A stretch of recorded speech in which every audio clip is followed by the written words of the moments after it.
Hey everyone, welcome back. If your Face ID or fingerprint login is not working in the CommBank app, first check if biometric login works on your phone itself.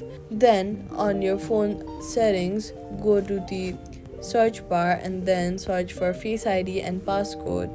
And then make sure that your Face ID or fingerprint is set up correctly. Next, open your CommBank app and log in. After logging in to your app using your password, go to the settings, then security, and turn the biometric login option off. Swipe up from the bottom of your screen, look for the app, swipe it away, wait for a few seconds after closing it, and then reopen it. If the problem continues, log out and log back in before setting up biometrics again, and that's it. Subscribe for more quick fixes.